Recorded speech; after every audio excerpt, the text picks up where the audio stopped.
Hello student, नमस्कार। आज मैं आपको बताऊंगा अपरा निर्माण मतलब फॉर्मेशन ऑफ प्लेसेंटा। आयुर्वेद के अनुसार बीएमएस फर्स्ट ईयर का ये एनाटॉमी का सिलेबस में आता है।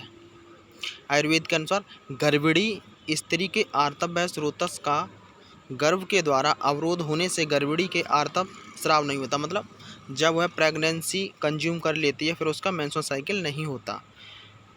इस तरह आर्तव के नीचे से अवरोध होने के ऊपर आकर अपरा का निर्माण होता है। मतलब जो आयुर्वेद के अनुसार इसका मीन यह है, जो मेंस्ट्रुअल साइकिल का ब्लड आता है उसी से फॉर्मेशन ऑफ प्लेसेंटा होता है। शेष आर्तव स्त्री के ऊपर वाले स्तनों को प्रविष्ट करता है और कुछ उसके ब्रेस्ट को पुष्टि करता है, प्रविष्ट करता है। इसके गर्भणी के स्तन पीले उठे हुए और बड़े दिखाई देते हैं। इसी को आर्तव स्तन या दुग्ध की उत्पत्ति होती है। इस प्रकार आर्तव का अवरोध होने पर उसी से अपरा बनती है। मतलब ये कह रहा है आर्तव का अवरोध होता है, मतलब मेंस्ट्रुअल ब्लड नहीं आता है, उसी से फॉर्मेशन ऑफ प्लेसेंटा होता है अकॉर्डिंग टू आयुर्वेद। अपरा 3 मास में बनकर पूर्ण हो जाती है तथा गर्भनाड़ी के द्वारा अपरा तक से रक्तवाहिनियों मतलब ब्लड वेसल्स के द्वारा मातृ हृदय यूट्रस तक संबंधित होता है। अतः माता का रस रक्त के द्वारा ही शरीर के भार में वृद्धि होती है। मतलब ये कह रहा है कि जो खाना खाते हैं उसी के थ्रू शरीर में वृद्धि होती है। बाकी जो मेंस्ट्रुअल ब्लड आता है वो पूरा का पूरा ब्रेस्ट और फॉर्मेशन ऑफ प्लेसेंटा के काम आता है। अब देखते हैं मॉडर्न के अनुसार ये placenta flat cake like structure होता है, जिस तरीके से केक होता है। Placenta is the organ of the carrier out respiration expiration of nutrition of embryo. मतलब ये कह रहा है प्लेसेंटा कैरियर ऑक्सीजन को ले जाता है, कैरियर का काम करता है एक्सपायरेशन और इंस्पायरेशन के। And the fully form during the fourth month में यह पूरा डेवलप हो जाता है। A developing embryo attach to the uterine endometrium it the called the implantation. मतलब एम्ब्रियो जब आपका अटैच हो जाता है यूट्राइन कैविटी से तो उसी को हम इम्प्लांटेशन कहते हैं। ये फिगर है, ये फिगर आप यहाँ से समझ में आ रहा है तो बेटर है, अदरवाइज ये BD चौरसिया या विश्राम सिंह बुक से ज़्यादा अच्छा दिया हुआ है, वहाँ समझ सकते हैं। बात करते हैं after implantation to the endometrium is called decidua. जब इम्प्लांटेशन हो जाता है तो एंडोमेट्रियम को डेसिडुआ के नाम से जानते हैं। The placenta is the formed partially from embryonic structure and partially from the decidua.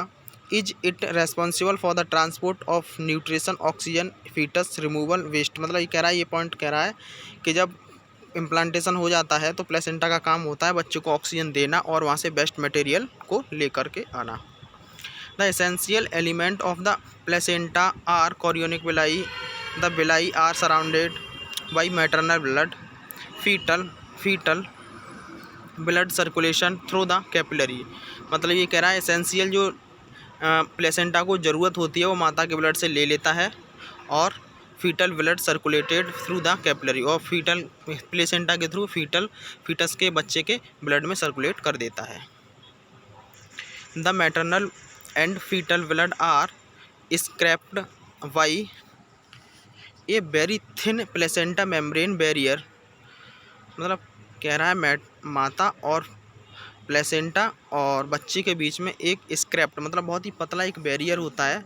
All substance passing from mother fetus transverse is membrane. जो उस मेम्ब्रेन के थ्रू सारा का सारा जो चीज़ चाहिए वो ले लेता है, जो देना हो वो दे देता है उसी मेम्ब्रेन के through. The foetus tissue that take part in forming placenta is chorion. मतलब chorion it consist trophoblast 1 layer cell. Trophoblast होती है तो 1 लेयर सेल होती है। कह रहा है the foetus tissue take part of forming placenta. मतलब फीटस का टिश्यू से दैट माने कि टेक माने लेता है, पार्ट माने भाग, इन फॉर्मिंग बनाने के लिए प्लेसेंटा इज द कोरियनिक बनाने के लिए भाग वहीं से लेता है फीटस के टिश्यू से। It is consist of trophoblast 1 layer. जब एक लेयर हो जाती है तो उसे ट्रोफोब्लास्ट कहते हैं। Resting on the extra embryonic mesoderm, proliferation of the cell trophoblast lead formation to two layer, उसके बाद जब उस पर 2 लेयर हो जाती हैं तो कहते हैं cytotrophoblast. Which is the cellular and syncytiotrophoblast which is the syncytium. पहले बनेगा 1 लेयर ट्रोफोब्लास्ट, फिर बनेगा आपको क्रिप्टोट्रोफोब्लास्ट, उसके बाद बनेगा सिंसिसियम या फिर सिंस्टियोट्रोफोब्लास्ट, दोनों ही कह सकते हैं। उसके बाद मैं बात करता हूँ first from the villi are called primary villi. जो पहले नंबर बनती है उसे प्राइमरी कहते हैं। They consist a central core trophoblast covered by the syncytium trophoblast. मतलब सेंट्रल में जो होता है ना लेयर, वो क्रिप्टोट्रोफोब्लास्ट के द्वारा कवर होता है। सिंस बाई जो सेंटर में होगा फर्स्ट लेयर वो क्रिप्टोट्रोफोब्लास्ट के थ्रू वो कवर होगा, और क्रिप्टोट्रोफोब्लास्ट होगा वो सिंसियोट्रोफोब्लास्ट के थ्रू कवर होगा। Secondary villi have a 3 layer. Secondary villi 3 layer का होता है। From the inside to the outside in extra embryonic mesoderm cytotrophoblast and syncytiotrophoblast. It in tertiary villi blood capillary are formed by the extra embryonic mesoderm. Villi are surrounded by the intervillous space which contained maternal blood. As the placenta enlarge, septa grow into the intervillous space dividing the placenta into the lobe. इसको point को कोई important नहीं, छोड़ सकते हो, इतना नहीं है कि इतना पूरा का पूरा ही लिखना है। 5 नंबर का आता है, लिख सकते हो, यहाँ से हाईलाइट मैंने कर रखा है। The fully form placenta is the about 6 inch diameter. इसका डायमीटर 6 इंच का होता है। इसका वेट होता है 500 ग्राम होता है, और इसका थिकनेस होता है 23 सेंटीमीटर होता है। सरफेस होती है लगभग 3000 mm होती है। स्ट्रक्चर फ्लैटेड एंड डिस्कॉइडल मास की तरह होती है, सर्कुलर या ओवल आउटलाइन की तरह। सरफेस होती है, 2 सरफेस होती है, मैटरनल सरफेस और फीटल सरफेस। वॉल्यूम 500 ml होता है। बस यहीं तक आप लिख दोगे तब भी हो जाएगा। उसके बाद भी हम देख लेते हैं। By the 4 month of pregnancy the placenta is the well developed organ. मतलब 4 मंथ में पूरा तरह से बन के तैयार हो जाता है।